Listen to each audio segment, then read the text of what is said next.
Right. Hopefully this is live. Uh, Welcome to the 34th. Oh, just whacking everything with my knees. Welcome to the 34th one of these live sleep meditation creation sessions. I've moved a few bits around a little. So this will work the same as usual. First 30 minutes or so is me yawning. Is me talking to you guys and responding to comments, etc., and then taking your ideas, which I will scribble down on my notepad. And then at about half past, as close to half past as possible, I will do the whatever the sleep meditation happens to be based on your ideas. So as usual, if you're new here, feel free to subscribe if you find this interesting. Feel free to give it a thumbs up if you find it helpful, and leave any comments below. And if you're watching this afterwards, you can comment below the video.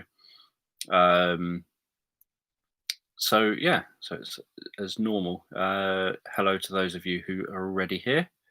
Gonna have some water. Been feeling tired today. It's been a long work day.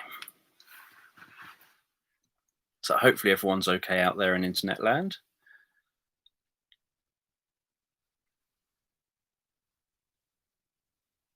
Yeah, it has been a while. Obviously, you've been missed.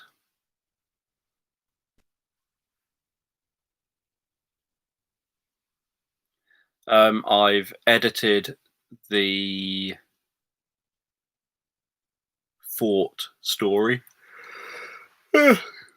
So that fort story will go live on Wednesday. I haven't uploaded it to YouTube yet, but I've done a thumbnail and I've edited the audio and turned it into a video. I just have to put that video on YouTube. And then I've been editing and working on a beach sensualization video for the Mind Changers channel, as well as working on some of my Star Wars stuff has fallen down. Don't know when that happened. As well as working on what else have I worked on? Another video for the Mind Changers channel about how happiness leads to success. Well, I think I talk about it being made of blankets and pillows. So if it was a pillow fort, I'll just have to rechange everything. But I know I used the word blankets when I was writing the description, like when I was transcribing, or not. I don't transcribe, but I go through the audio while I'm editing it, and I write a bit of a description. So I listen to a chunk, and then I write what I've just heard, kind of a brief summary of what I've just heard, and then I listen to a bit more, and then I pause it while I write a little bit more. And I'm sure I just talk about making a fort out of blankets and pillows. But if I'm wrong, then I'll have to re-listen to the beginning of it and double check. But if I'm wrong, then I'll have to change it to a pillow fort.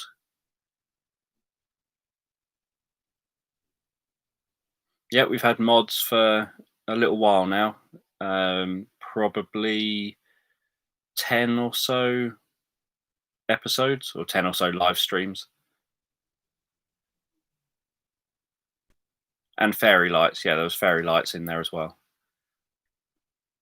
as opposed to furry lights.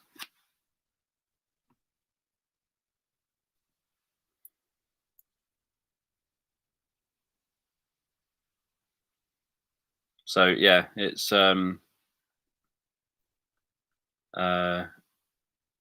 never seen my videos before yesterday. Thank you for being here today then. I'm just trying to see, I just saw the word Camelot.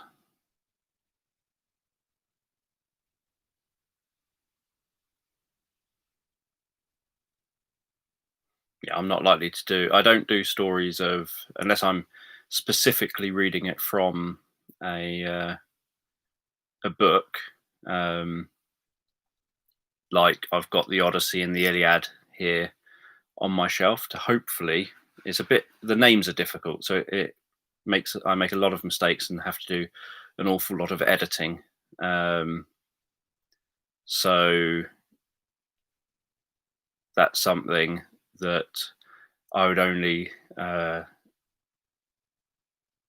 do. So yeah, so that idea I would only do if I found like an 1800s copy of stories of King Arthur, etc., and was reading it from that. All my own stories, I obviously just do as my own stories, so I don't do others' stories because that ties me to, especially not live, because that all ties me too much into trying to do something kind of spontaneous when I don't know enough about it. I don't have it in front of me, um, and that's why I don't. The other reason why I don't take long suggestions in the live chat. So if someone essentially suggests a whole chunk of a story, I ignore it. As I often point out, I ignore it because it's not going to happen. Because I can't kind of create my own thing with the ideas if it's essentially just handed to me on a plate. Whereas I'll just read that sentence and say, "There you go, it's done." Yeah. Well, I missed one. I had 1 week where I didn't do a live stream, but every other week I've been here doing this same time, same place, 10 p.m. UK time. I know at the time I think confuses people. People think it's 10 p.m. at different times.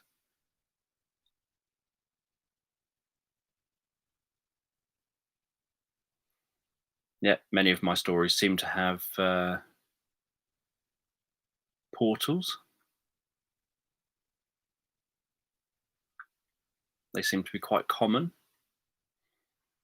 and so do aliens. I think aliens seem to crop up quite a lot.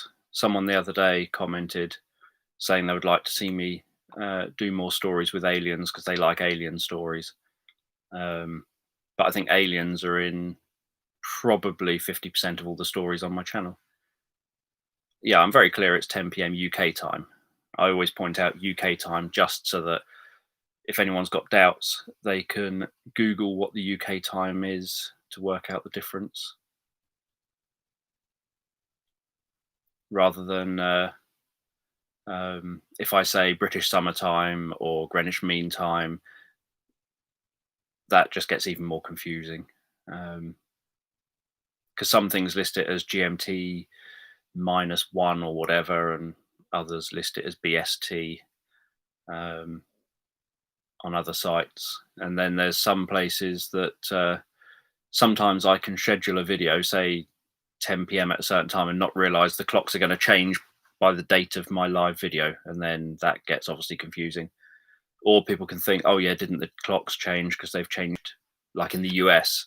I know they change at slightly different times.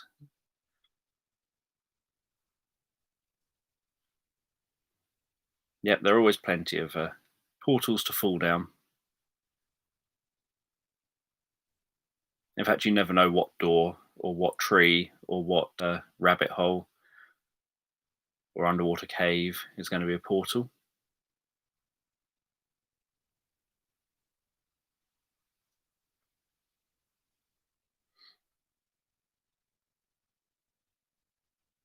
And where I remember, if I schedule it soon enough, I obviously list I put it in a community post and then list the other times, sort of at least the common US times in the community post. But today I didn't get this scheduled until I think 5:30 or something, or 5 o'clock, something like that. Someone's looking over my shoulder.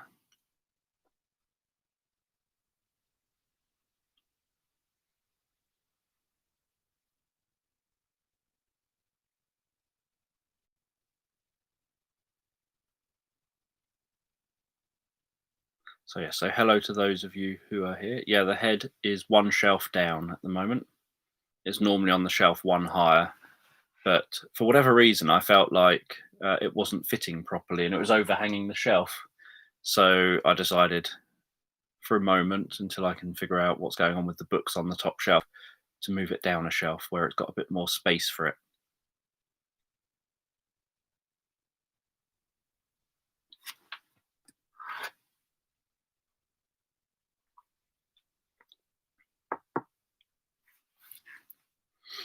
Now I've moved things around a little bit.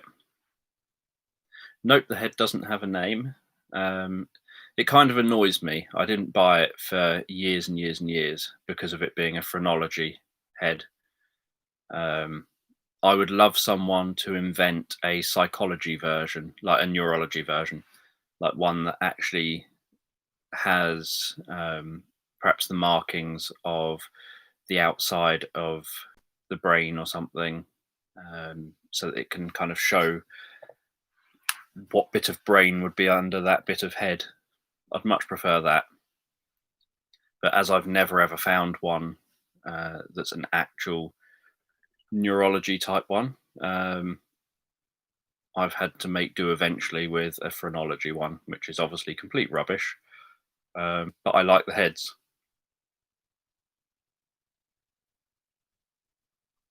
Oh, well, I'll have to figure out where on earth they got it from. I've never found one. I've Googled, I've gone on, I haven't searched since buying that one, but I've Googled, I've um, searched on Amazon, on eBay, searched all over the place, and I can't find one that kind of just has. Obviously, I just want like the lines saying in this section is this part of the brain, that section is that part of the brain, etc. Um, sit there for now. Yeah, so I've never found one that does that. Irritatingly enough, because you would think that they would do a neurology one. I know that it wouldn't be as popular. Um, yeah,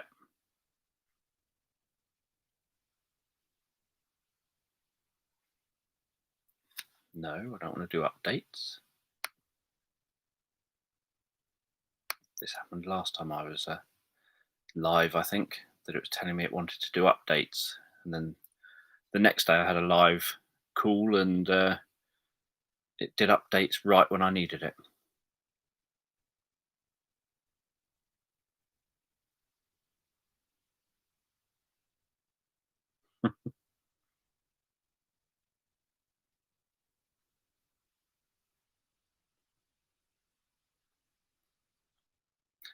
Yes, the I find the research interesting with the falling asleep in 2 minutes thing. Um, I'm not overly a fan of the wording that was used, but this was going back to the 1940s. Um, and obviously, the wording I was using was essentially the wording that was used during the 1940s during the actual research. So it's the wording that's sort of written down as this is what was said. Um, so yeah, so I just sort of did it as you would have experienced it if you attended their training. But I didn't. I wasn't a fan of their wording.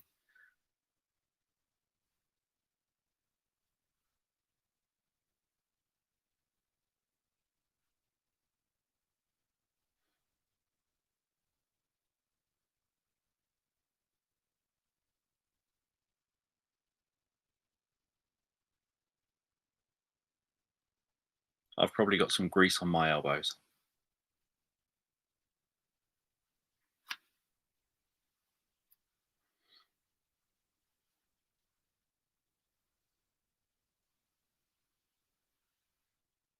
Hello, thanks for joining us here.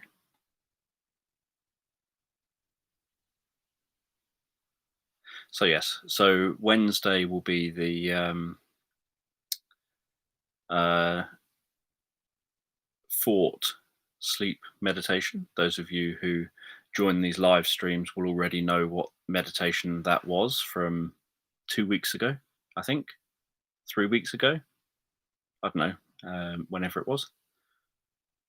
Um, the next Mind Changers video is one from David. I think it's going to be about fear of flying, and the one after that will be the one I just mentioned by me, um, the happiness leads to success video.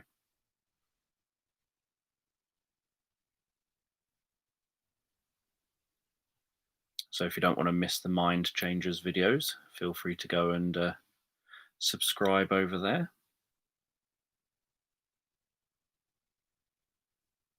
I'm not so good at responding to comments over on the Mind Changers channel because obviously I can't see both YouTubes at the same time.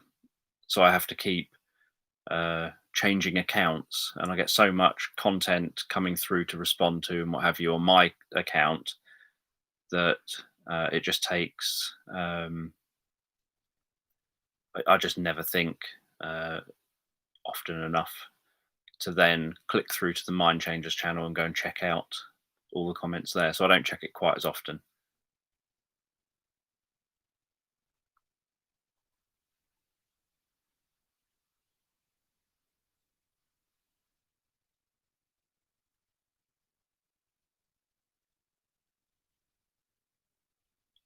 Yeah, so I haven't done a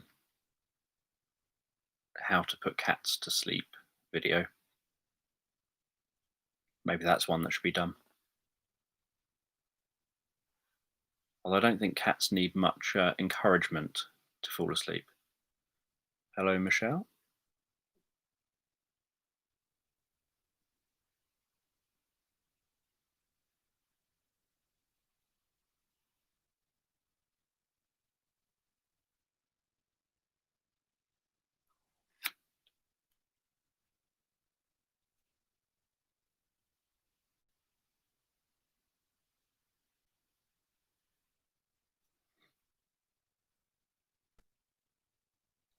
Babies are obviously easy to get to sleep, generally.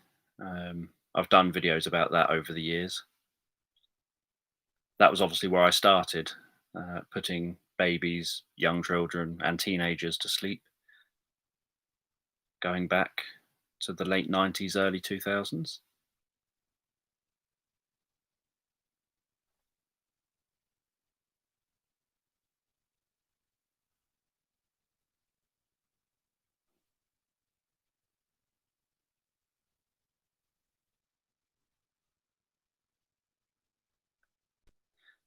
No, if it just is what it is. The idea is that obviously, if you're using it, you can always just timestamp it or something. But the idea is it's just an isolated video. It's just uh, I'm sort of doing did you know videos over there.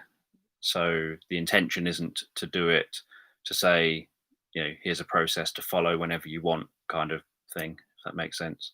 It's just to say, here's some research that took place. Here's the wording that they used. Um, does it work for you kind of thing. Um,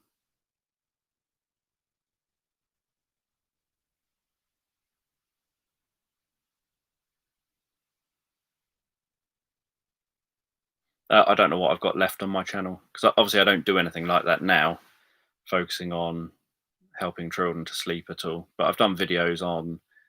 There are some on the Mind Changers channel. My sleep stories first um, book talks about different techniques you can use with children to help them to sleep. And I talk about it on some videos somewhere. I think I might have them on my channel, but I don't know. Because obviously, I've often talked about this, but back in 2011 or whatever it was, I deleted about 600 videos off this channel when I wasn't going to do YouTube anymore.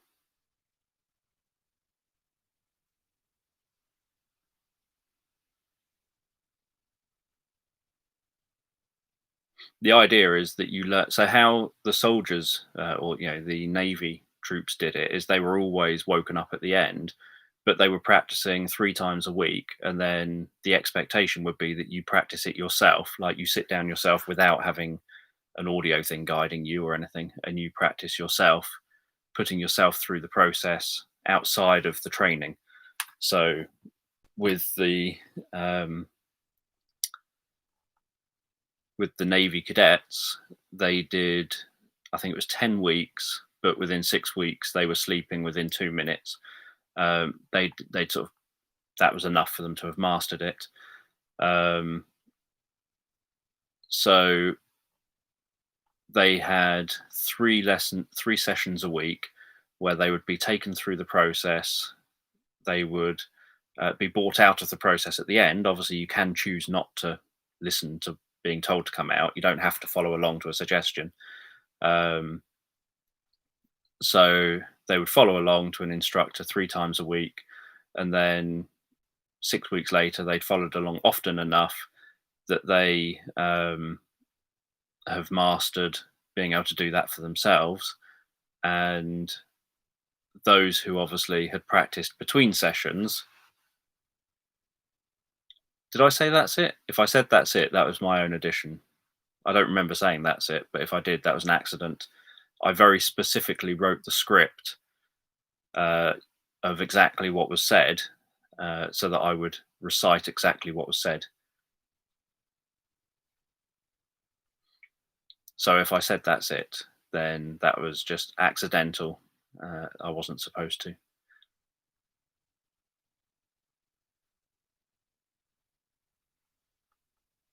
And I'm surprised I didn't delete it if I said that's it.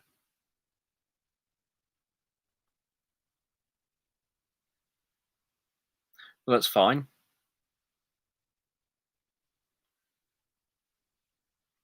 It depends what you want, whether you want to fall asleep in 2 minutes or whether you want to listen to a sleep meditation that's going to help with anxiety, stress, and worry as well.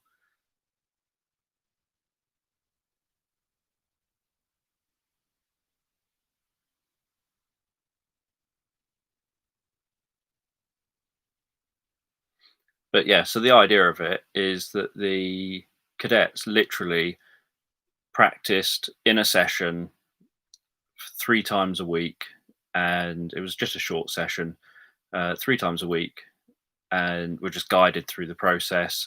And part of the process is, now I want you to relax your left arm, now I want you to relax your left leg, etc. So that you follow the instructions that are being given for the first part of it, and then you're asked, do it yourself for the next part. Now follow these instructions, now do it yourself, now follow these instructions, now do it yourself. Now follow these instructions, and now try out some of these ideas yourself. So that's how it was done. And then the idea is that you would go away and you'd practice that perhaps once every day until you've mastered it. And obviously, the more you practice anything, the better you get at it. It's a bit like the reason I generally do the same structure to these sleep meditations is so that as long as you follow along to them, then you're going to start to fall asleep just to the beginning, just because you've and why you should use the same meditation over and over again as well. So I use exactly the same sleep meditations that I've used for 20 years, pretty much, um, because that makes them significantly more effective. So when I see comments saying, "Can you post more videos because I've listened to the ones you've got and I need a new one every day because I never listen to the same one twice," I just sort of hang my head in despair, thinking what makes it the most effective is when you kind of give yourself triggers. You set yourself up to, this is how I respond to this one thing. So repeated use is what makes it significantly more effective. In the same way that when a client, you use, I've talked about it in my books, use fractionation for hypnosis, where you use the same thing to take people in and out of hypnosis over and over again in a short space of time, so that they get used to that one thing, that, like, for example, saying that's it or that's right when you see someone blinking, so that when you then just say that, as soon as you start saying it, their eyes instantly start blinking because you've linked the blinking and the words together. So that's how hypnotists, like, that's how Darren Brown, for example, when he does his one of his sketches was people are walking past a phone box, the phone's ringing, they pick up the phone, and then they slump to the floor, sort of zonked out in a hypnotic trance. And the reason is because he had pre-hypnotized them and essentially said, when you hear me say this word, you'll go back into this state. And then they answer the phone, he says the word to them, and they drop down uh, back into hypnosis. And so that's what hypnotists frequently do. They set something up. So they say, when you hear, when you've had this experience again, you'll have the same outcome again. Um, and that goes for why hypnotists often ask people, have you ever been hypnotized before? Because if the person says yes, you just say, tell me about it. What did the hypnotist do? And then the person starts saying, well, they told me to close my eyes and they told me to, and they start describing it. And as they describe it, they hypnotize themselves through describing the induction someone did to them because they're going through it again. So people who repeatedly use the same story over and over again get significantly better results at falling asleep than people who keep changing stories and trying something different all the time. So obviously, because I create a lot of content, it's handy for people to, if you want a bit of variety, to occasionally try out other stories, but have your stock kind of, when I really can't sleep, that's the one I turn to, or that's the one I use most of the nights, but occasionally I use a different one just to break it up a little bit or something. So anyway, let me start getting some ideas from yourselves. I've talked too much.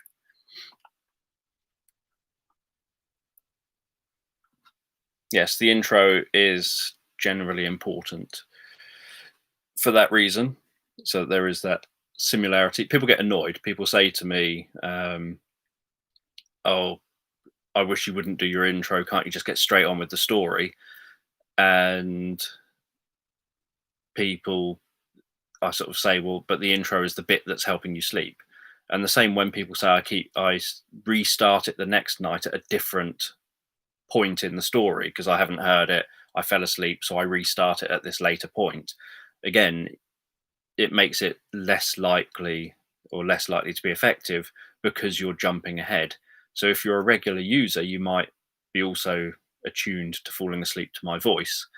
But the intro part is, just take a moment to close your eyes, etc. All of that stuff is what's going to begin the process of helping people fall asleep. In the same way that a dentist will on purpose pinch your cheek, so that if you've been to the dentist's before, they'll pinch your cheek because that starts the process of numbing your gums if you've ever had an injection in your mouth before. So they do that on purpose so that they don't have to give you so much painkillers, because you automatically start responding by numbing your own mouth because you know the pattern of how it works. So so start incense. I think I had incense last week, but I don't know if I used it. I can't even remember what last week's story was, but a turret. If my computer over there keeps being noisy before I start, I'll have to close the lid. It's not normally noisy.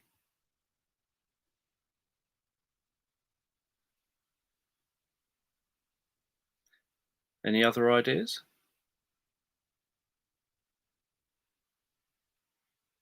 Antiques.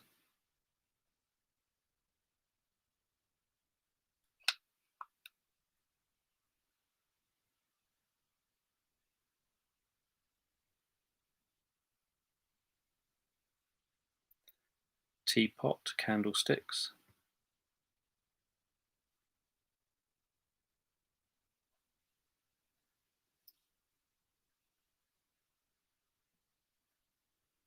Is that like small little bats? Like the baby carrots?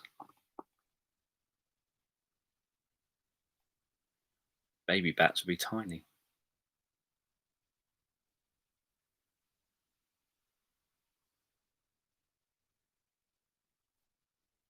Soulmates.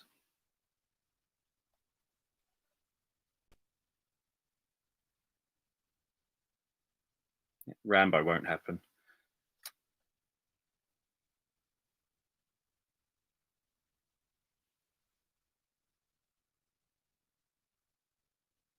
They're not shaved down.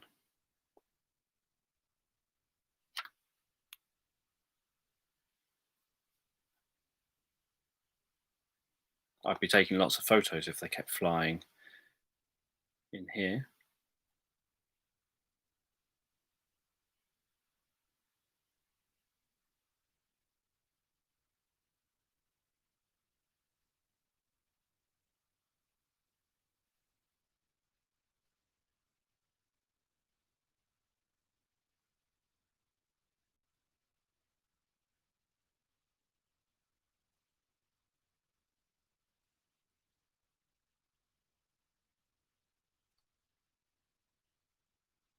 In Wednesday's story, there's small horses.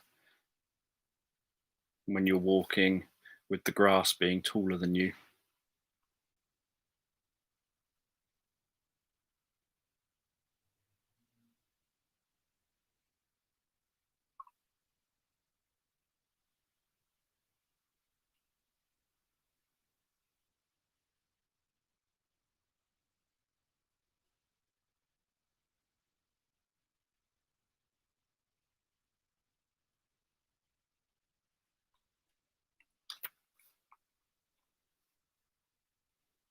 And you end up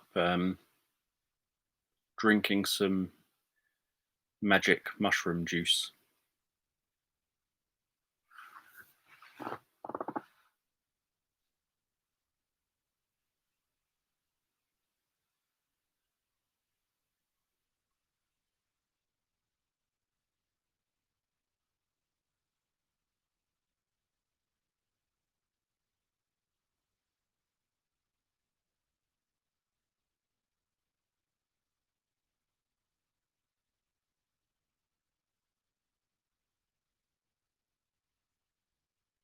Yeah, the mushrooms get turned into pills. You get to take a pill home with you when you awaken in the fort.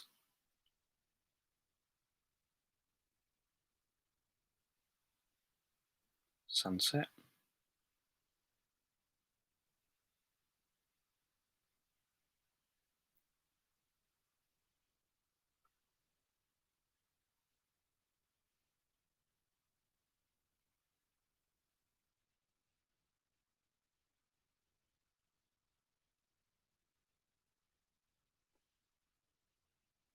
Any other ideas?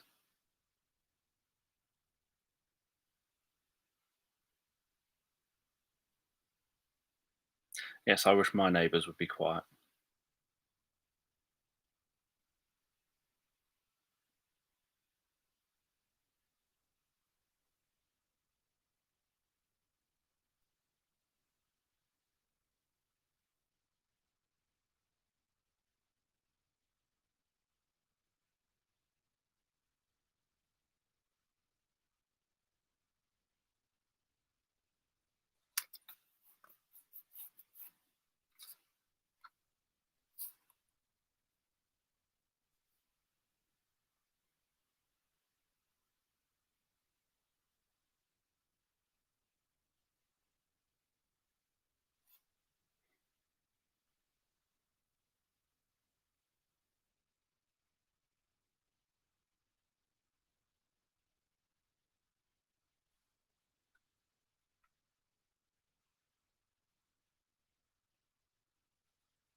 Bonsai trees are very hard to keep alive. They die within days when I seem to get to them.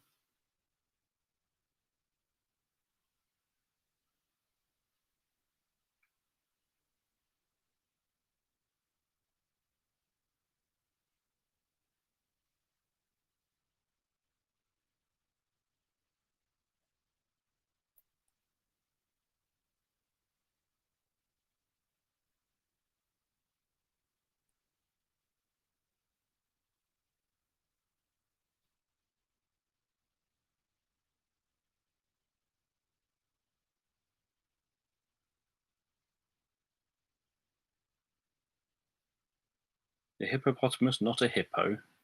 Aren't they just the same thing?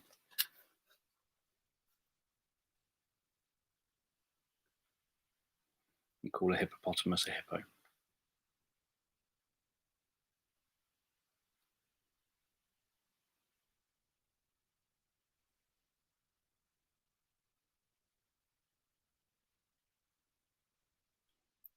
Fireflies, I think, crop up in nearly every story as well. There are some things that are very common. Yeah, I'm unlikely to say the full word. I struggle to say words as it is.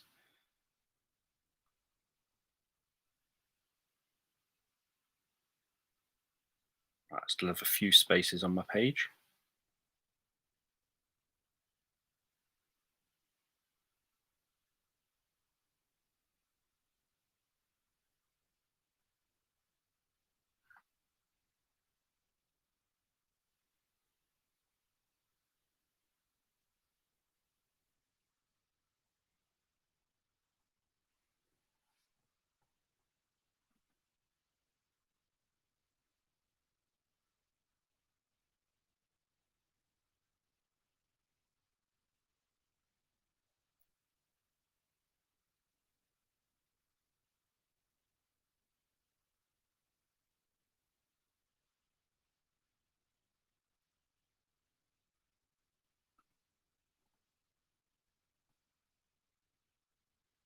Ladybirds.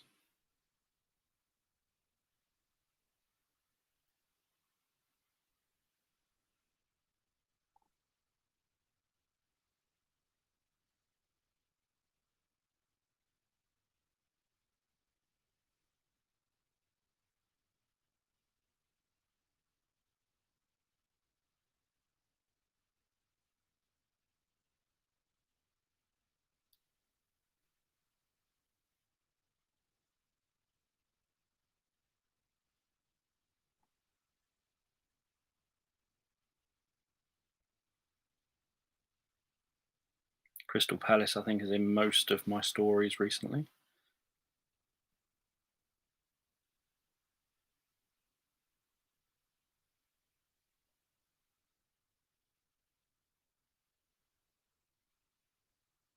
Right, I'm going to have to close the lid on my other computer because for whatever reason it's being noisy. And then I will be back to tell the story with the ideas I've written down. I've got now a page full. What you're doing, computer? Bit noisy.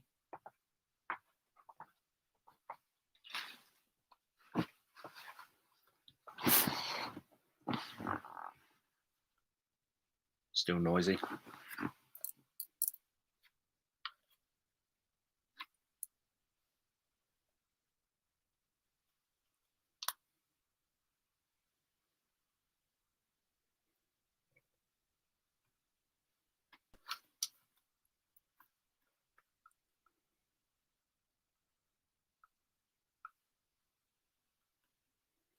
Hopefully my computer over there will be quiet in a moment so that I can start. Gives me time to have a quick swig of drink.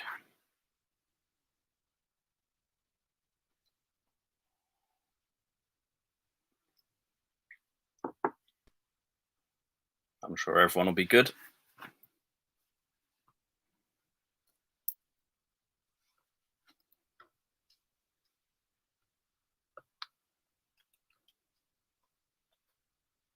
Well, in theory, it's closed, which means it should turn itself off, but it's deciding to still make noise at the moment.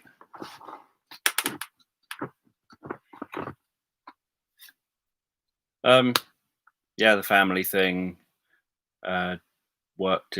Did what it did. It's just one of those things. There. I bet you couldn't even hear that on camera. But my room has gone from being very noisy here to quiet, which is good. Yeah, the trouble is that if it had carried on, it would mean that the audio recording that I'd record would be pointless to to have recorded, because it would just have uh, a sound across the whole thing when I'm talking and when I'm not talking, and that would be picked up by this mic rather than the one on the computer. Um, and so, yeah, so that would have essentially meant that this recording, I just wouldn't bother using the story. So it would never come out on my channel because there's no way that I can remove the background noise if it's through my talking as well as between my talking. But my computer has shut up now. It never normally makes a noise. It's a stupidly expensive computer that's very powerful, so it doesn't normally do the whole like, "Oh, I'm working too hard" kind of thing. So let me hoik my arms of my chair up because my arms are sticking to it. So I will just make sure I can read my handwriting. That's always an important thing.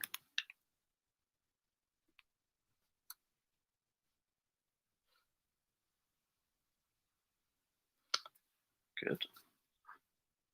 Starting a bit late. Yes, are you sitting comfortably?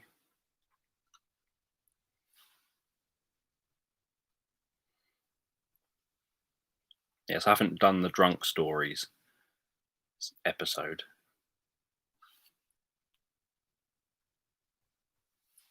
Like drunk Shakespeare or something. So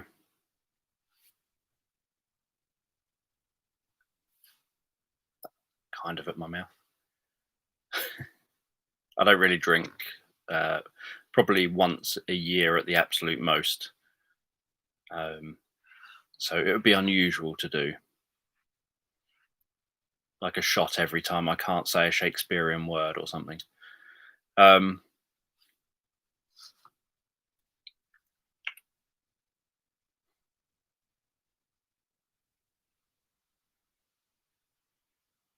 I'm sure it'd be more entertaining for the viewers rather than for me.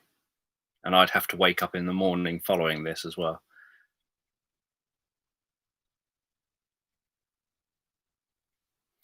So just take a moment to allow yourself to get comfortable and allow your eyes to close. And with your eyes closed, I'm just going to tell this guided sleep meditation in the background. And while I tell this sleep meditation, I don't know whether you'll drift asleep faster to the sound of my words or to the spaces between my words. And as you begin to comfortably drift asleep, you can have a sense of an old lady sat in a rocking chair on the porch of a farmhouse. And the old lady's just rocking backwards and forwards, that creaking of the rocking chair on the wooden floor, the sounds of birds flying high in the sky, looking out over that farm, looking out over the fields and the setting sun.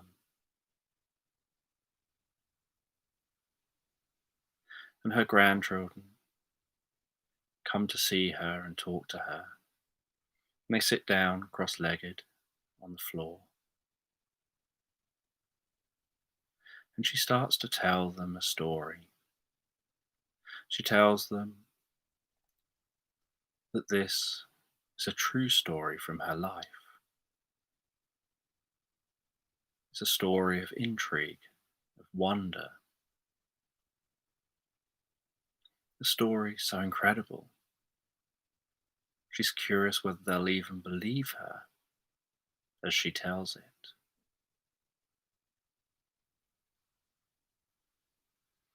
And she begins to tell this story. She tells the children to sit down comfortably and relax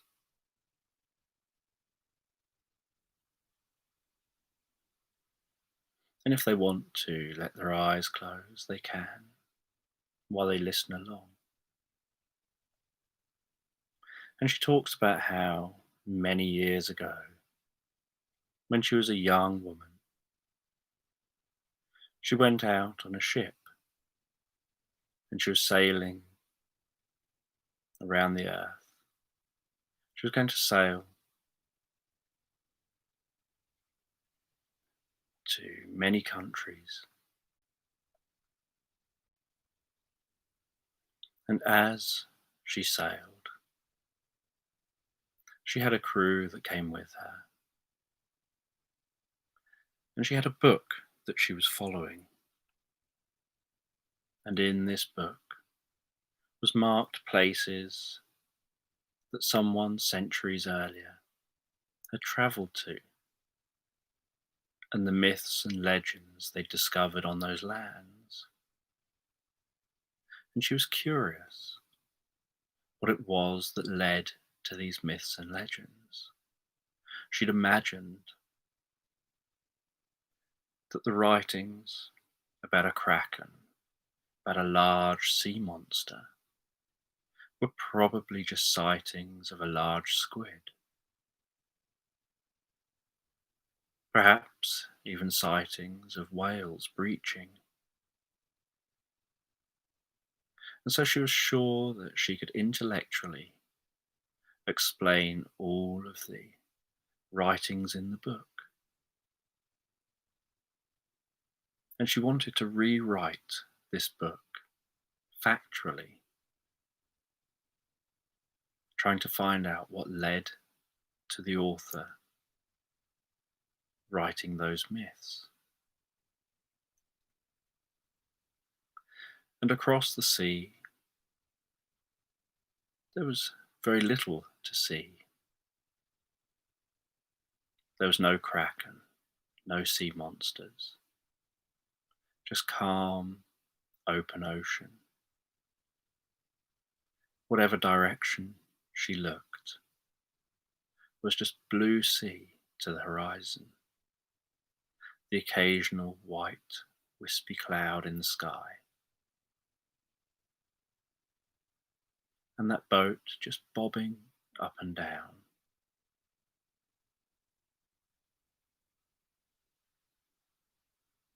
And after a few days, they approached the first piece of land,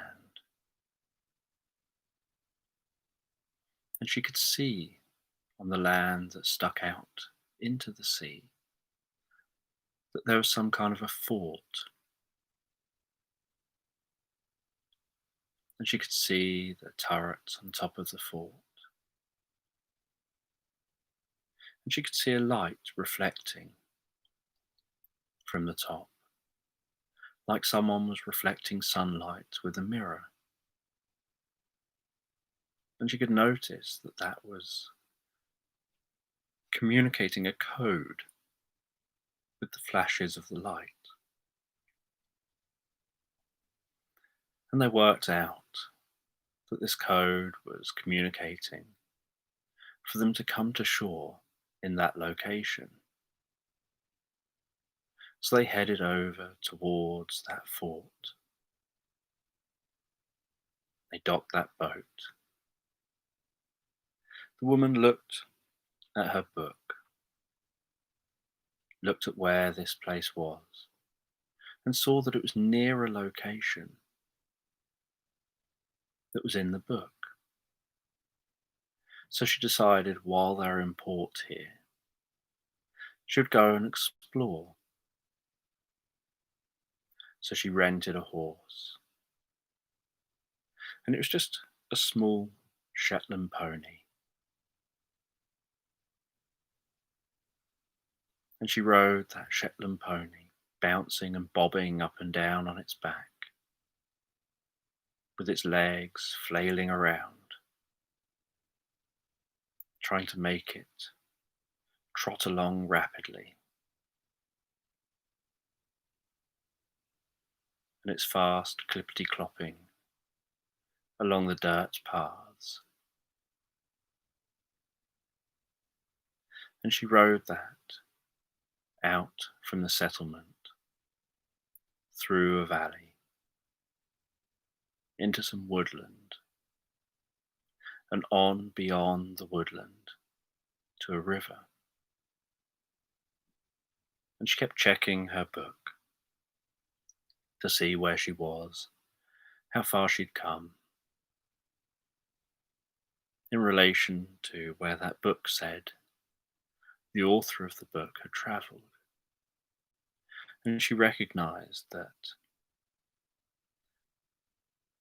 this river was on that map in the book. So she followed along, dismounted from the Shetland pony. She tied it to a tree to continue the little bit of journey she had left, taking her just up into a hill on foot. And she could hear the sound of the flowing water. She could smell that freshness of the water. And she could see a cave up in the hills.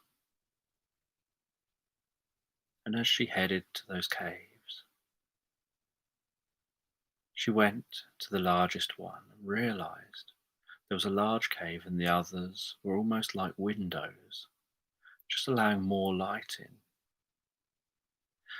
And hanging in the main entrance was a metal container on a chain.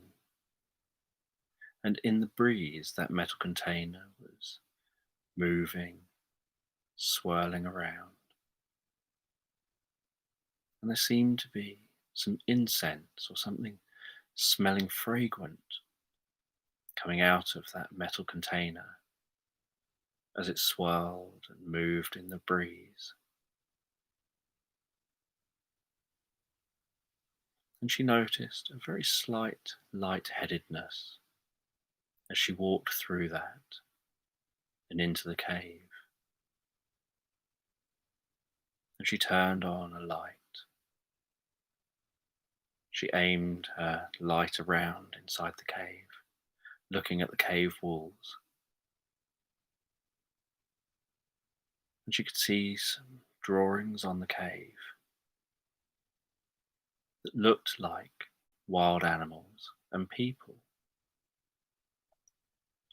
And she walked deeper into the cave until she found what looked like a hole in the ground covered over with some wood.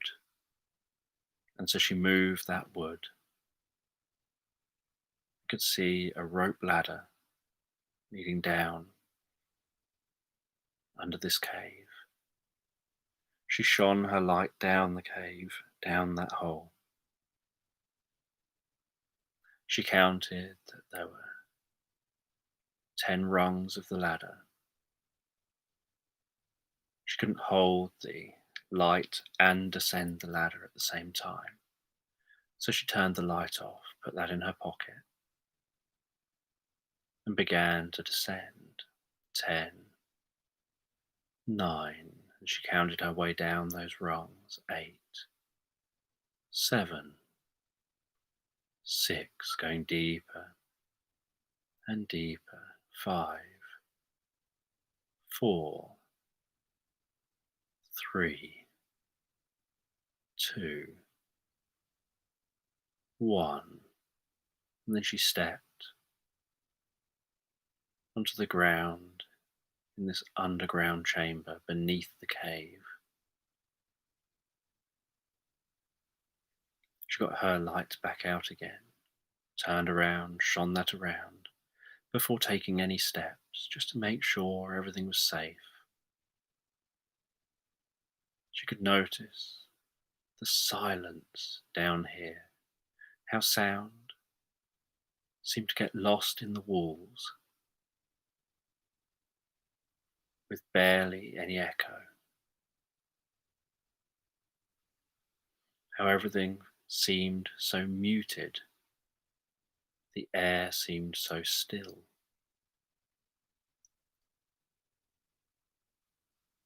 And as she shone that light around, occasionally it would sparkle off of things on the walls. And so she went and explored, and she found a few crystals embedded in the dirt of the walls. And she found some stone slabs, and on those stone slabs, and on those stone slabs, she could see markings that looked like writing, and she couldn't read that writing, but she had this sense that it was writing, and she carried on exploring. And she noticed that this chamber led into a corridor. She followed that corridor until she could hear the sound of running water.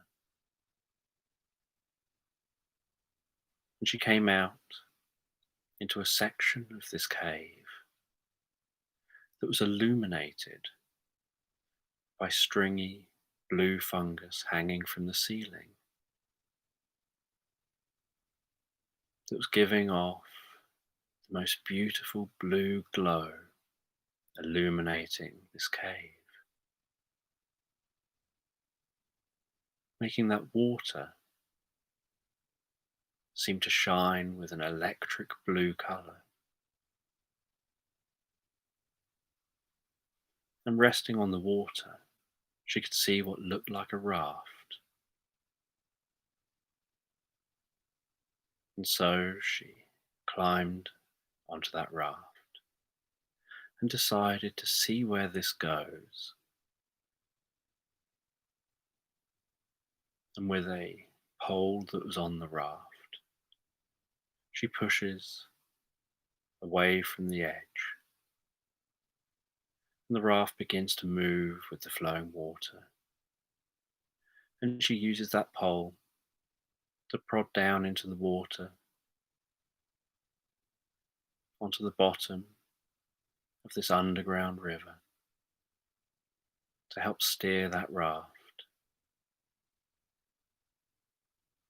And she guides and steers that raft along this river. And then the river reaches some rapids that seem to head downwards deeper and deeper underground. And she uses the pole to keep that raft at a manageable speed as it navigates the rapids. And she turns with the rapids and navigates successfully down those rapids, the occasional spray splashing up from the front of the raft.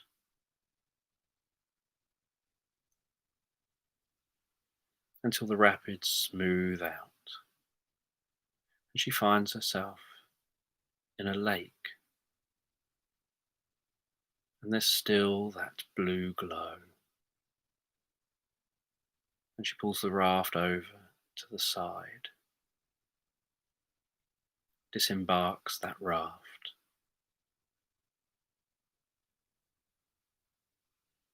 She attaches the raft to the shore. She doesn't know if she'll use that to get back out of the cave at this point, or find an alternative way back up those rapids.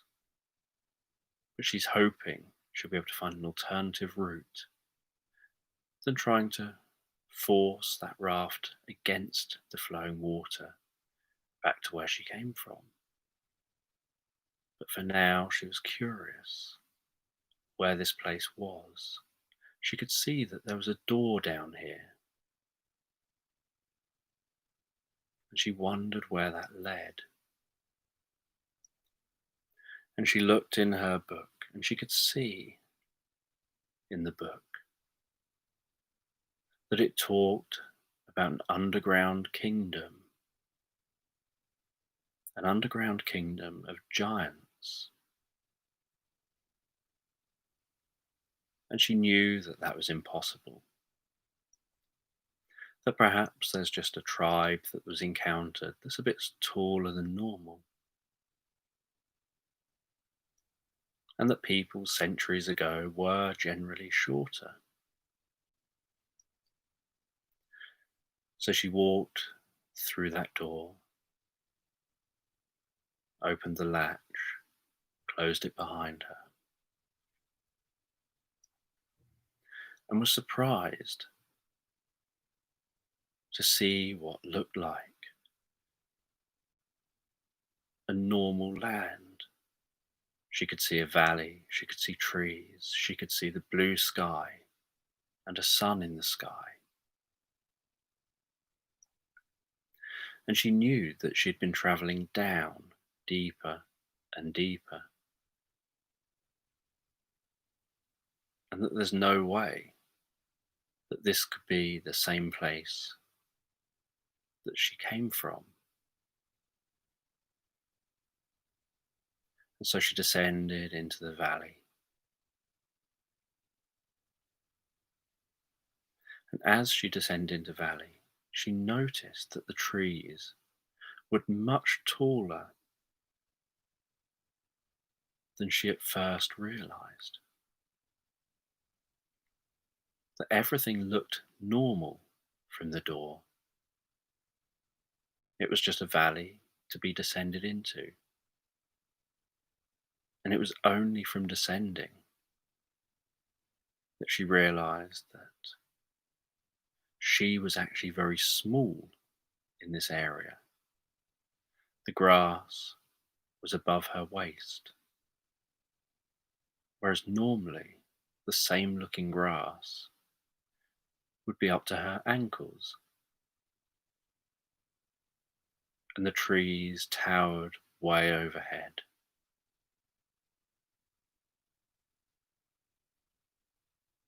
And she could see a settlement off in the distance and some smoke rising from some of the buildings.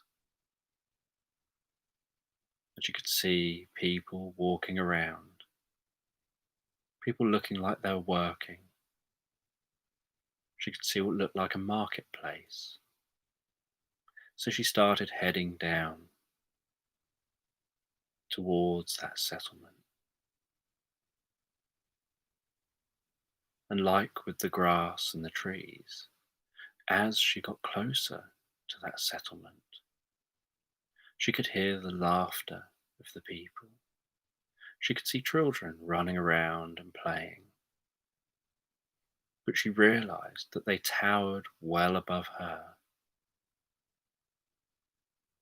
That even with those young children that would normally be about 3/4 of her size, she was barely up to their waists. And with the adults, she was barely up to their kneecaps.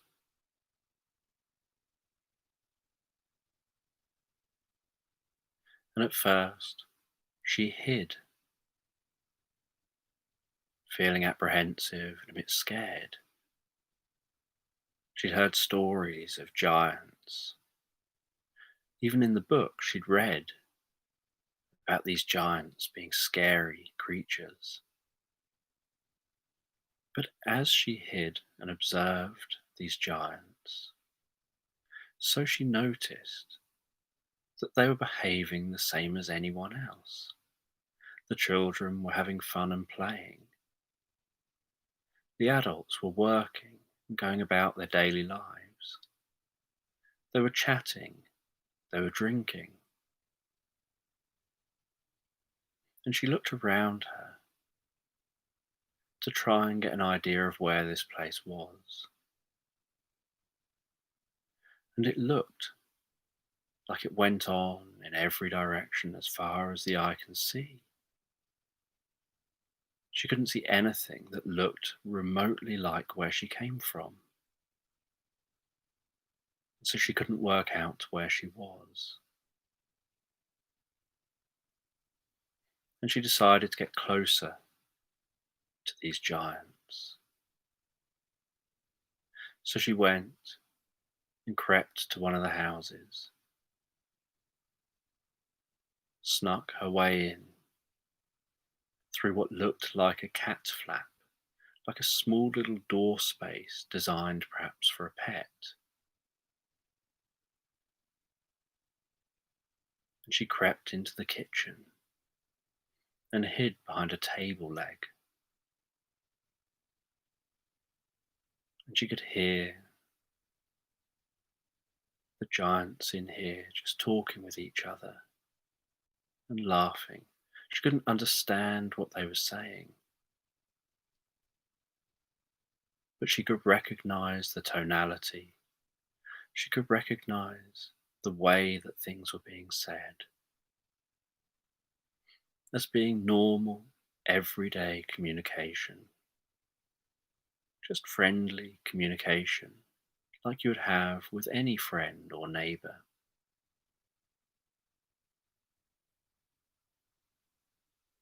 And she climbed up onto a chair, climbed up onto the table so that she could get a better look.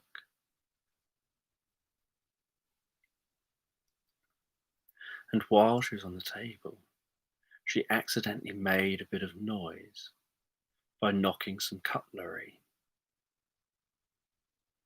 And so she went and hid behind a teapot. And it was the most beautiful metal teapot. And she hid behind that teapot, crouched down, curled up, as she could hear one of those giants walking over to investigate.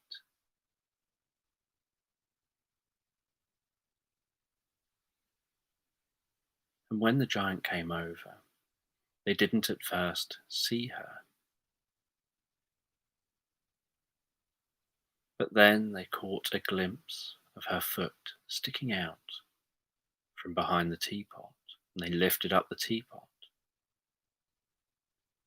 And in her most charming voice, she just stood up, waved her hand, and said hi, and started a conversation. And these giants didn't seem at all scary. They didn't know the language she was speaking, and she didn't understand their language. But they sat down, they watched while she talked, and they engaged. And she showed things that she had on her, and they showed things back, and somehow they managed to make the communication work.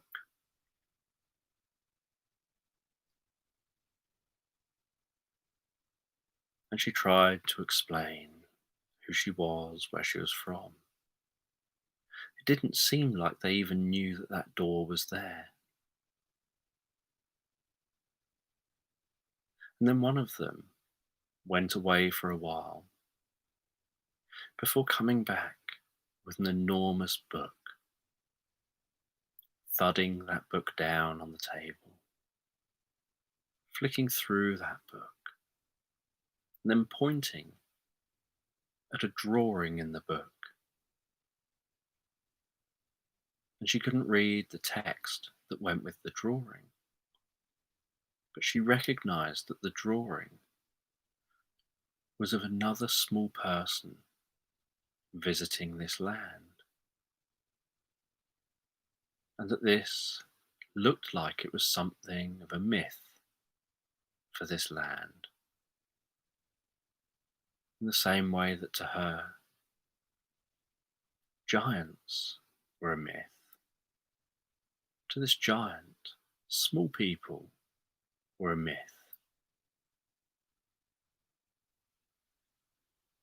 And they offered her some food, and she ate that food.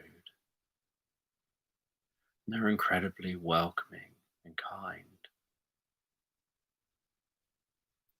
And she never knew where this place was. And after a while, she left this place. She found her way back to that door. And she decided that she would try and climb up that river, up the rapids. It wasn't particularly deep, and so using the pole that came with the raft, she worked her way up through the rapids, found her way back and out of the cave, and she wandered around those hills, trying to work out where that giant land was. And the only conclusion she could have was that somehow maybe there's some magic portal or something that connects two worlds with that door. And she couldn't find any logical explanation for this. She had to accept that what that adventurer had seen was real.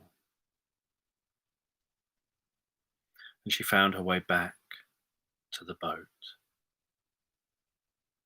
She tried to tell the crew what she'd seen, and they'd laughed, said she must have been drinking, or must be just trying to pull their legs.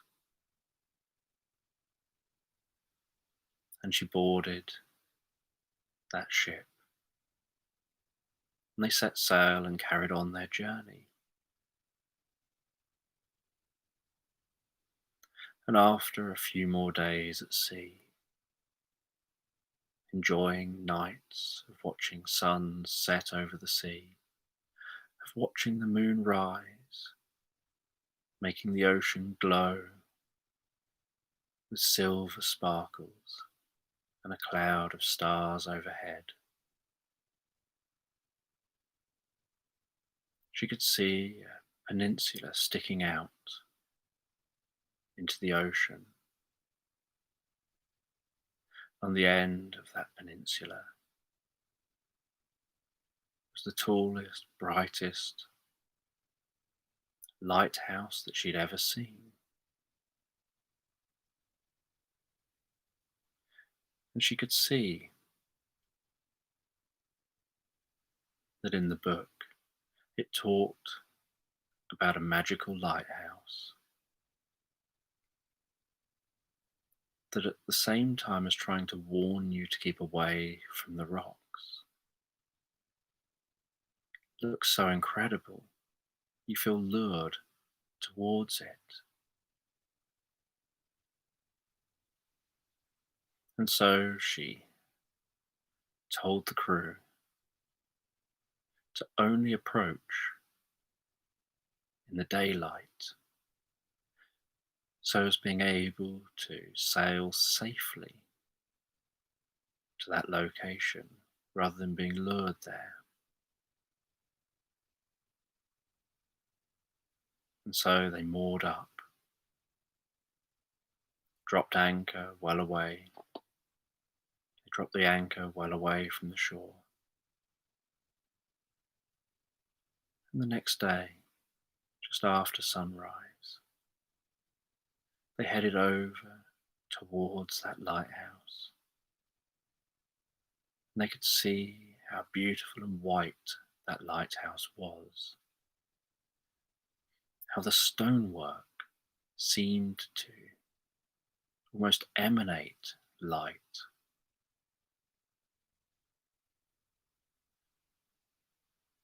And when they got as close to the shore as they could safely get, the woman got into a small boat and rowed the last bit of distance to the shore.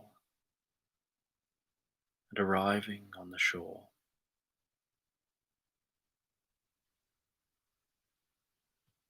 the woman went exploring. And like many of the locations, it seemed to be very overgrown by nature, tall trees, dense forest, or dense woodland. Vast colourful and beautifully smelling meadows. And so she wandered through the meadows, through the woodland. She had to hack her way through. It was so dense,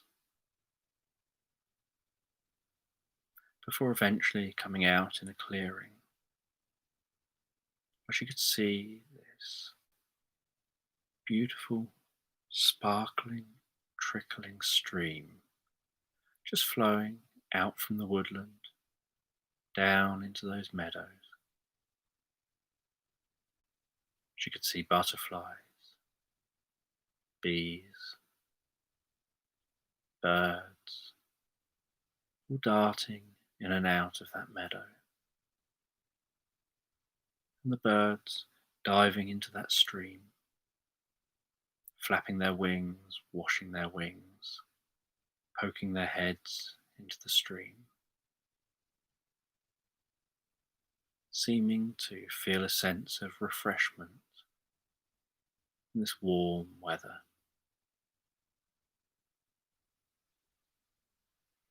And they seemed to be finding it so refreshing. She felt this sense of thirst and decided to scoop up some of that water, splash it on her face, and then drink a little of that water. She drank some of that water and could feel that cool, refreshing water passing down through her body. And she was surprised to find that as she drank the water, so it was almost as if her aches and pains were fading away. And so she drank some more and some more as those aches and pains faded. And she felt almost invigorated by that water. And she filled a bottle with the water to take with her and carried on her journey, following that stream.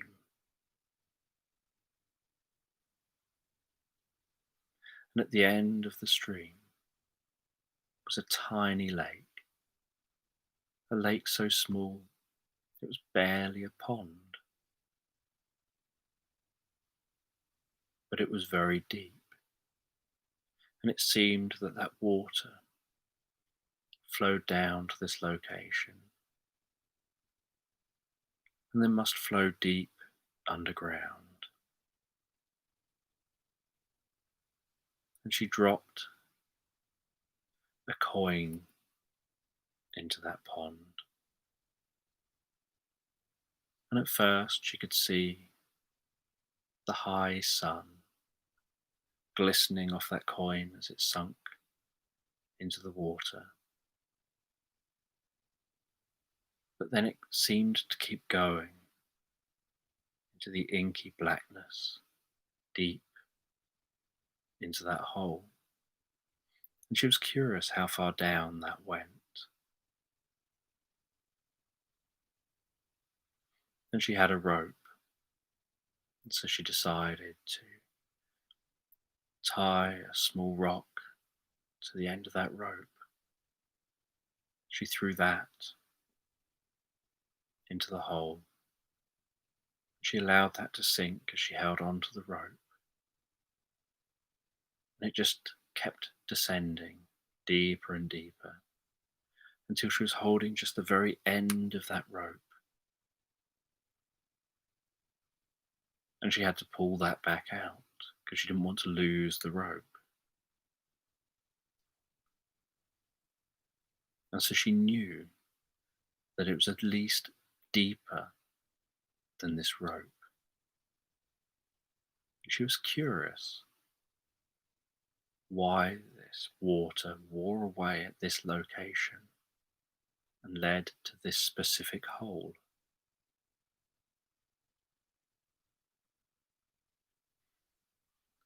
And so she sat beside that pool of water And as she did, she could see what looked like tiny goats making the most incredible sound. She wondered whether they were baby goats, but they were just so tiny. And then she saw that they had even tinier ones.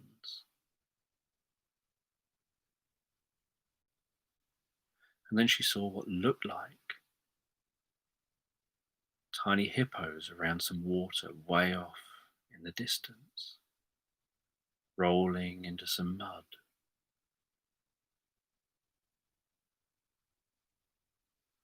And she realized that there are a number of mammals on this island, on this location, that seem to be incredibly small. This wasn't unusual for some places, but she found it intriguing that she'd come from a land of giants to now finding a land of small creatures that look familiar yet unusual.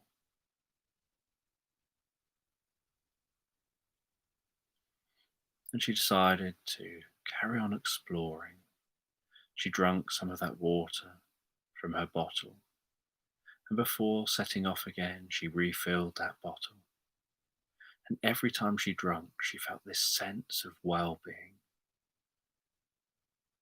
this sense that somehow it was almost invigorating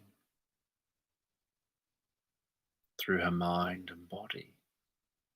She felt her mind was sharper, her vision was sharper. She felt more physically fit and active. And she didn't know if this was just in her mind.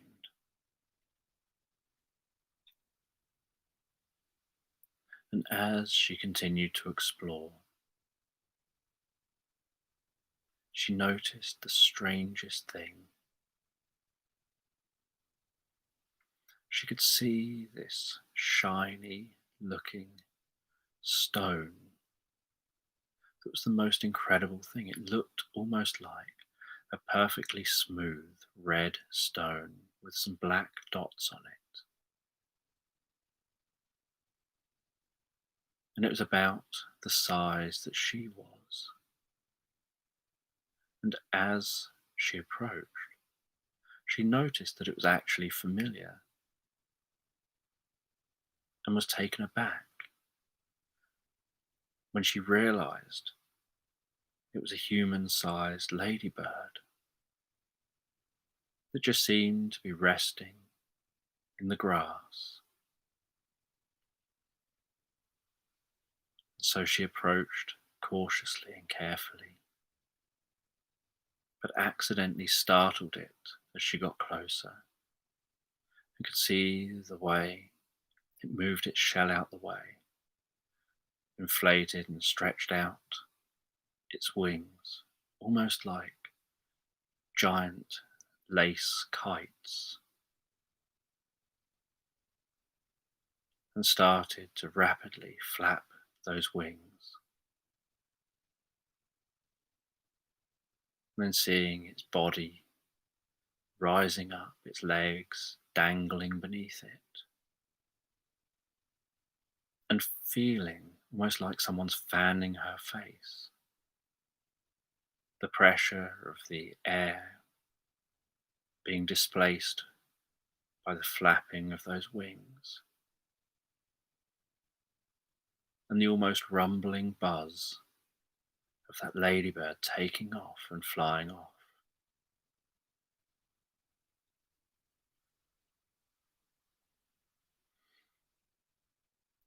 And suddenly she realized that there were a few different insects like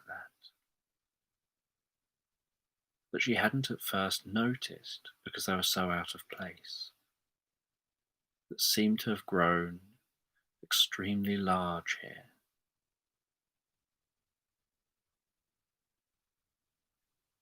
and that there was something strange about this land. And she wondered whether it had something to do with that water. She didn't know if she was seeing things because of the water. And she found a space under a tree. She got that book out. She continued to read. And she read about that lighthouse.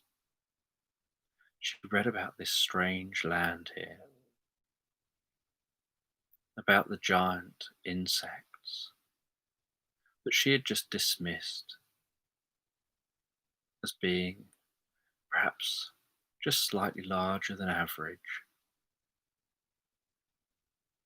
And it didn't say anything about the small animals, but it talked about a strange building, a circular stone building here, and that somehow in that circular stone building is the reason for the strangeness in this land. And she tried to work out on the map where that circular stone building is. And she had to head back into the dense woodland. And she pushed on through that dense woodland in the direction where that stone building should be. And in the book, it looked like this used to be on the edge of the dense woodland, but that woodland has gradually been reclaiming this land over the centuries, as people don't really visit here. And she found that stone building, and it looked like it was the same kind of stone as the lighthouse, that it seemed like the stonework itself almost emanated and glowed light. And she walked around that building, and she found a white door. She opened that white door. She walked inside that white door to see just an oval room, and around the entire wall were doors. It just seemed to be a room of doors. And yet she knew, having walked around the building to find this door, that this was the only door.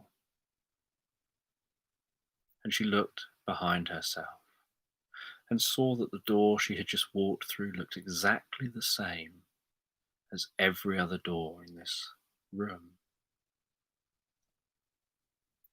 And she decided, just to be sure, that she would leave a mark on this door. So she got out a crystal that she'd picked up while in the caves, and she scratched on the door a number 1, so that she knew which door she came in and which door to leave through. And although she was very confident that this door was the door she'd come in through, and so this door was the door she should leave through, she opened the door just to double check, given that her experiences have been unusual. And when she opened the door, it was the correct door.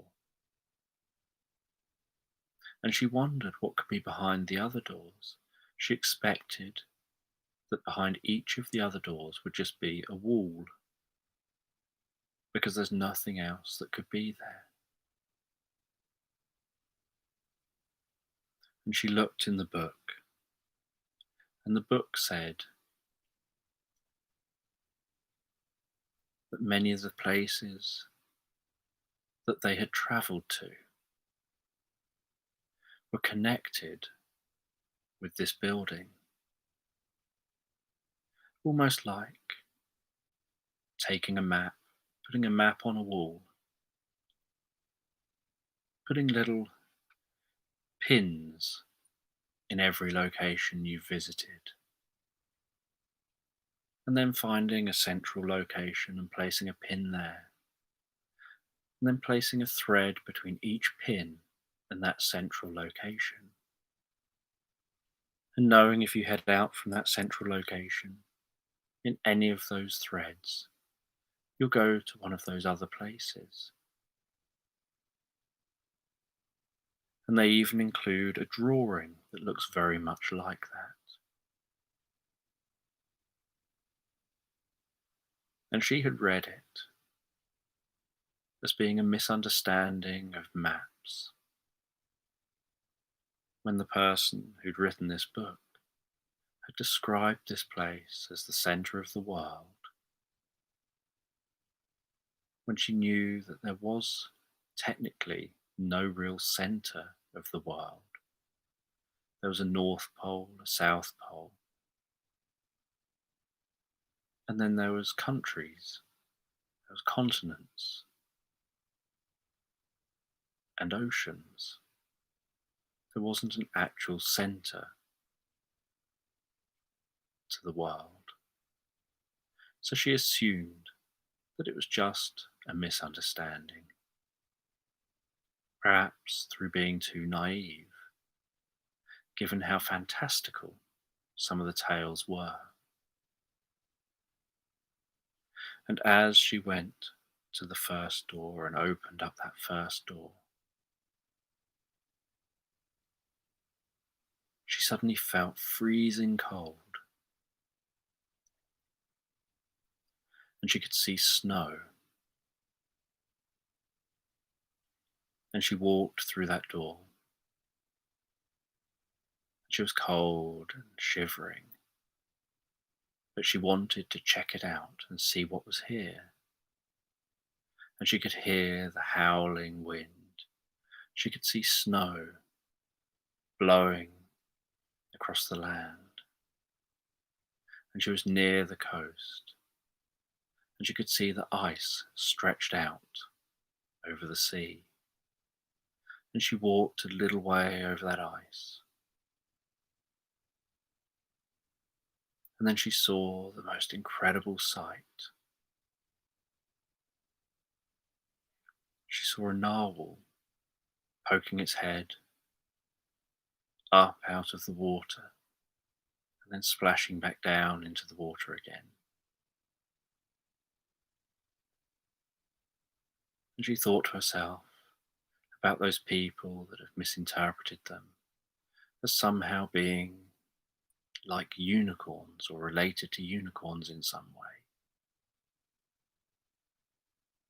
or being some other mystical being.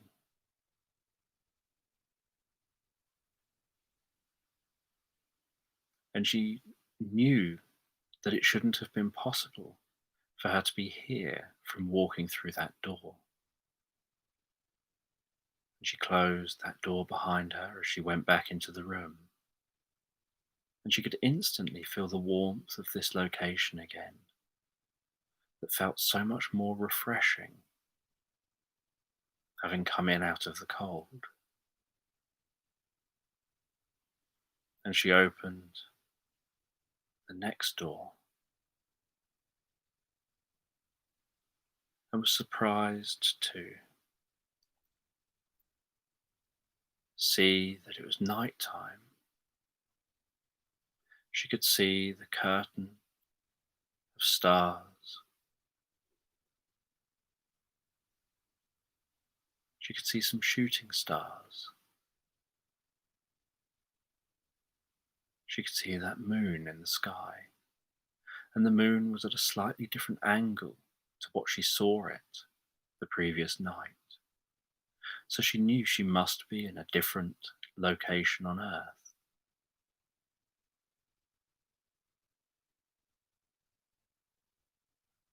But here it was still a comfortable temperature, and she didn't want to get lost from the door. So she left the door open, and she left a light at the door, so that as she walks away from that door, although there's some light in the room, she wanted to make sure she could definitely find her way back. And she could feel herself walking through tall grass, and as she did occasionally, she would disturb plants and see clouds of fireflies launching up into the sky, and see the green flickering and dancing of those fireflies in the sky.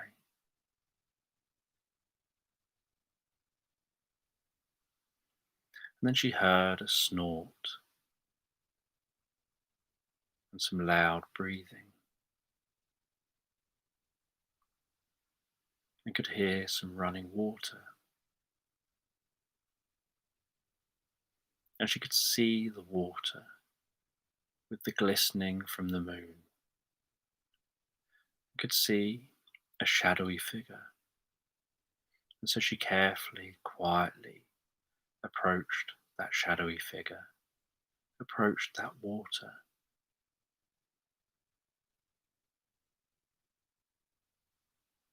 and she realized that it seemed to be the head and body of a man, but the legs and back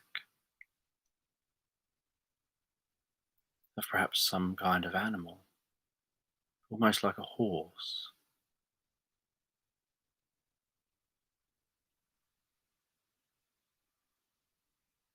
And as they noticed her,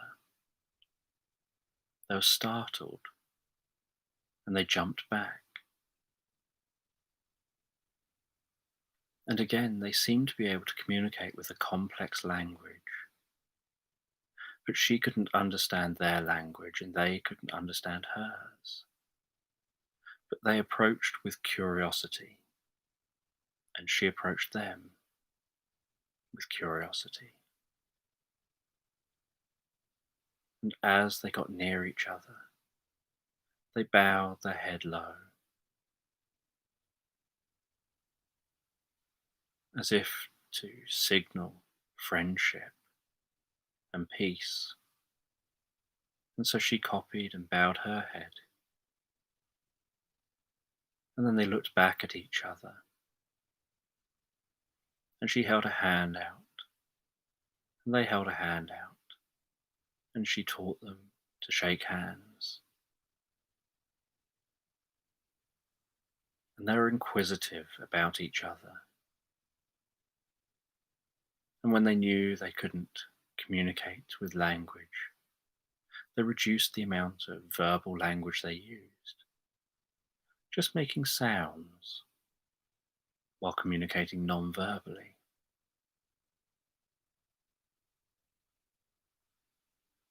And they led her around to their family. And she saw that there were even more, that there were herds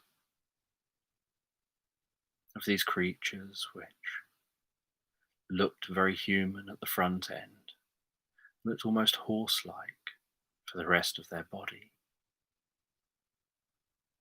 And she could see the males, the females, the children. And they're all curious about her, and they were walking around her, curious about how she only seemed to have 2 legs. And they nuzzled and touched at her clothes, curious about how she was wearing clothes.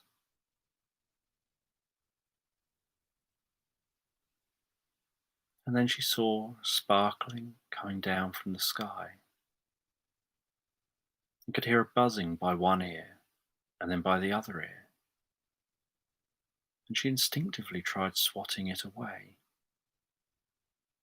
before hearing a small voice, a slightly squeaky voice, and realizing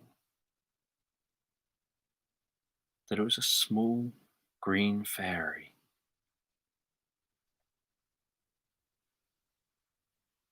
and it hovered in front of her, and it began to talk, and she was surprised to find that she could understand it. And the fairy explained that they were magic, and being magic, they can communicate in any language, and so they can understand each other. And the fairy said that they can help her to communicate with others just as easily. And the fairy flew off and said, "Follow me." And so the woman followed that fairy and had to run to keep up. And the fairy went to a small stream. And that stream was bubbling.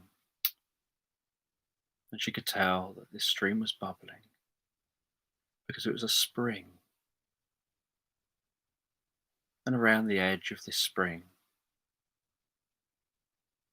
she could see some glowing mushrooms just illuminating the outside of the spring.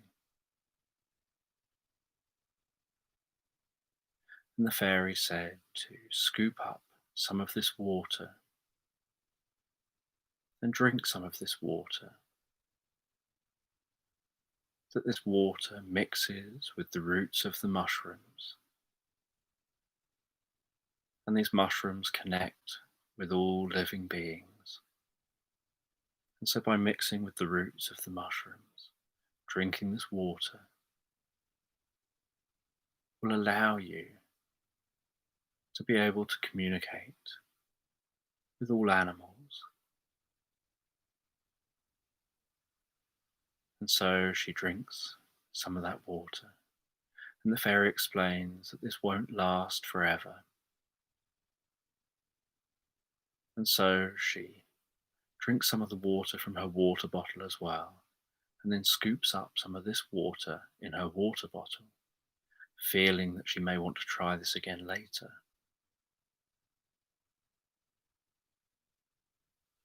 And then she finds that she can communicate with these animals here, with these beings here. She can learn more about them. And the fairy tells her that there are many realms connected,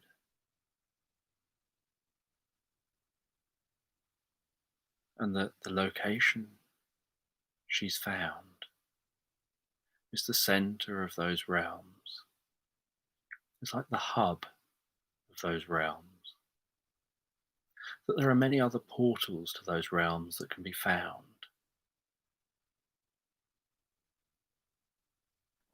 but a wizard, many thousands of years ago,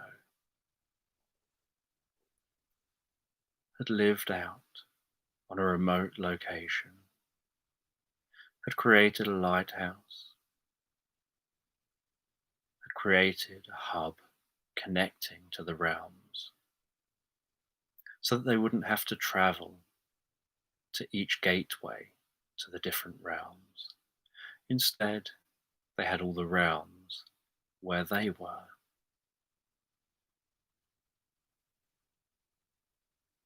And that centuries ago, another explorer found this location.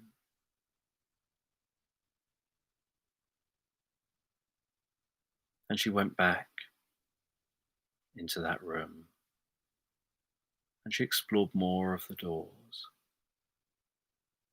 Walking through one door, she found the most beautiful palaces, the most incredible mosaic floors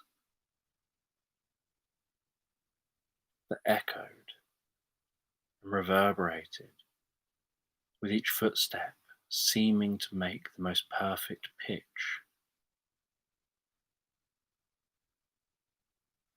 Lands which had palaces stretching high into the sky, lands with dragons,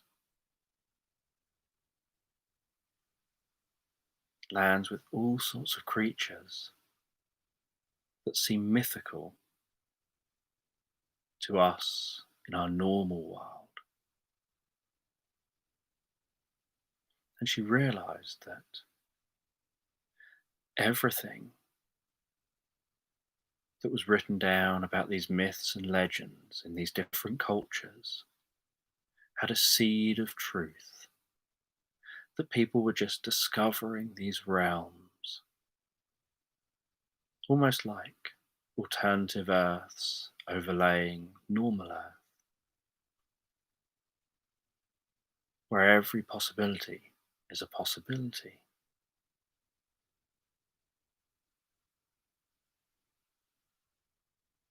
And they'd pass into another realm, but on their trips they would find their way out. Sometimes a realm would randomly fall into sync with the earthly realm. It would seem almost like a cloud descending on that location, almost like someone's played a guitar string and another string has started to vibrate in sympathy. And for a moment, the two realms merge, and then you either pass out of that location and are just back in your normal location, like passing out of a bubble, passing through a cloud. Or they go back out of sync with each other again, and the realm disappears. And in most cases, you're back in your normal realm. And in rare cases, ships will disappear into the other realms, perhaps never to find their way back. And the woman checked out the different rooms, checked out those different doors. And after visiting many of those realms,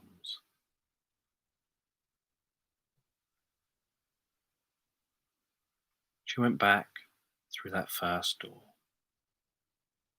She found her way back to the shore. She rowed back to the boat. They raised the anchor and carried on their journey. And she knew now that whatever they find for the rest of this journey will probably just be more of the entrances to these realms, and that what had been written down hundreds of years earlier was true. They weren't just myths. There was nothing for her to intellectually debunk.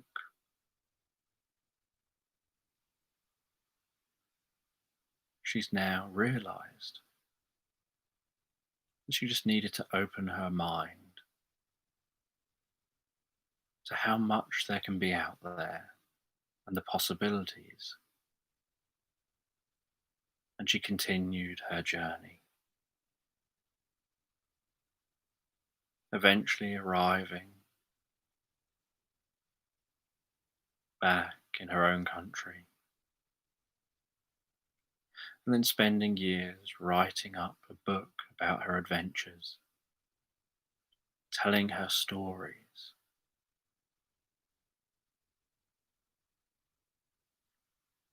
And now sitting, rocking in that chair, telling her grandchildren, having those children enthralled with her words, captivated by fascinating creatures, lands of giants, dragons, palaces.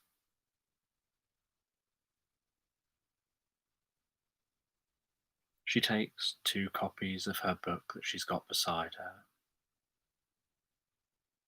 She writes their names in those books.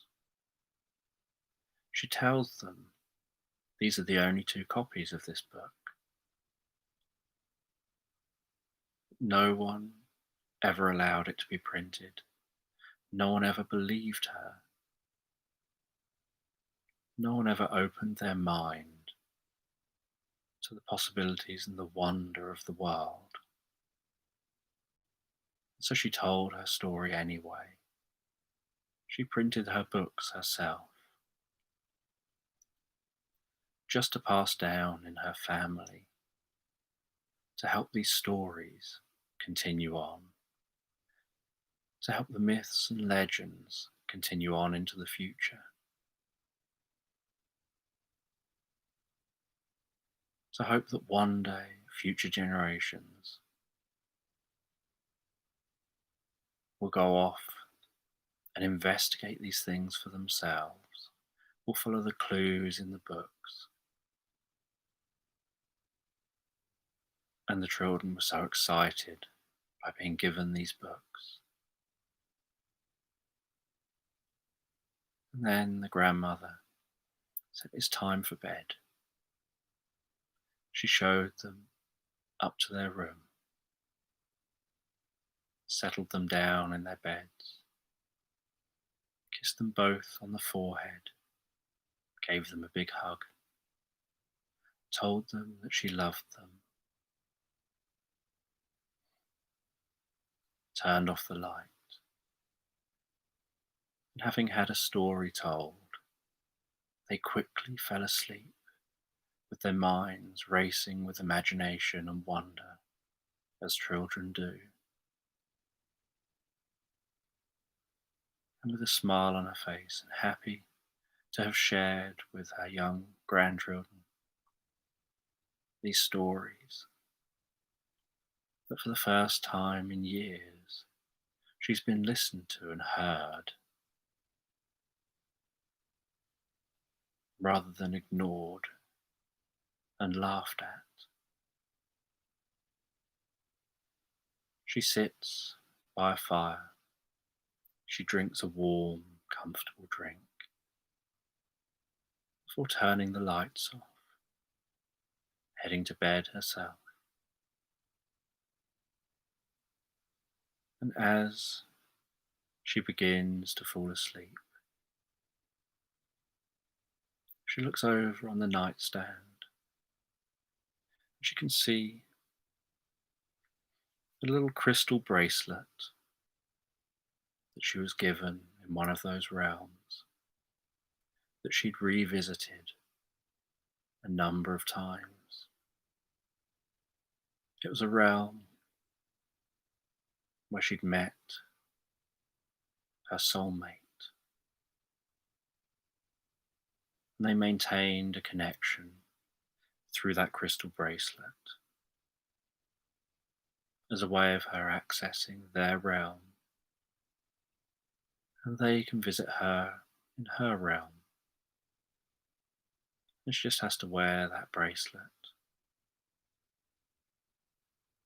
and it connects almost like connecting with the electromagnetic pulse of her heart that synchronizes with her soulmate, and their realms merge, and they can see each other, walk towards each other, spend time together. And for years, they've shared that magical relationship. And every night, she looks at that bracelet, reaches over, gently touches that bracelet with her fingertips, before tucking herself up in bed, pulling her arms in under the covers, pulling the covers up round her neck, and drifting and floating so comfortably and relaxed asleep.